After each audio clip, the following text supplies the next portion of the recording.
අපි දැන් බලමු මේ වෙක්ටර් කියන මෘදුකාංගේ පාවිච්චි කරලා නිර්මාණයක් කිරීමේදී ඒකේ සයිස් එක හදාගන්නේ කොහොමද කියලා. අපි ගිහිල්ලා බලමු create new. create new කියලා දීපුවාම අලුත් ડોකියුමන්ට් එකක් ඕපන් වෙලා තියෙනවා. ඒත් අපිට කිසිම තැනකදී මේකේ සයිස් එකක් හදන්න අවස්ථාවක් ලැබුණේ නැහැ. සාමාන්‍ය ගොඩක් මෘදුකාංගවල ડોකියුමන්ට් එක ගන්නකොටම අපිට සයිස් එක තීරණය කරන්න පුළුවන්. ඒත් මේ මෘදුකාංගේ තරමක් වෙනස්. අලුත් ડોකියුමන්ට් එකක් ඕපන් කරාට පස්සේ තමයි අපිට සයිස් එක වෙනස් කරන්න දෙන්නේ. අපි බලමු කොහොමද ඒක කරන්න කියලා. මෙතන තියෙනවා ෆයිල් කියලා එකක්.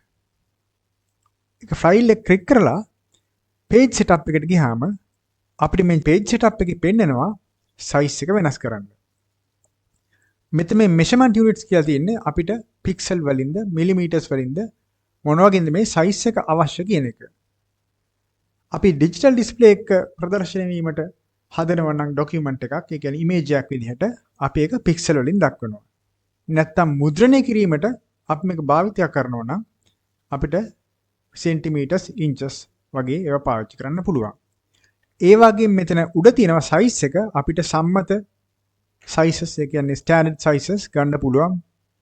A4 කොලයක් අවශ්‍ය නම් A4 කොලයකට select කරන්න පුළුවන්.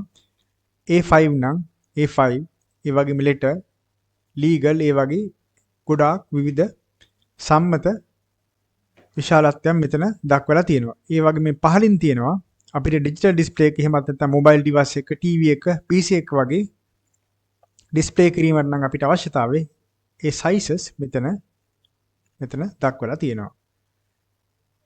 අපිට අත්‍යවශ්‍ය අපේම size එකකට හදන්න ඕන මෙතන උඩම තියෙනවා custom කියලා එකක්. custom කියන එක select කරලා අපිට අවශ්‍ය ගාන මෙතනින් දාන්න පුළුවන්. අපි උදාහරණයක් විදිහට 1920ක් පල්ල, 1080ක් පල්ල පික්සල් වලින් මෙතන select කරලා බලමු. දැන් කරන්න තියෙන්නේ ඕකේ කරන්න. දැන් අපිට මේ අවිත් තියෙන ડોකියුමන්ට් එක අපි කලින් සඳහන් කර ඇතුළත් කර අගයන් වලට සමාන ඉමේජ් එකක් සහිත නිර්මාණයක් ඇවිල්ලා තියෙන්නේ.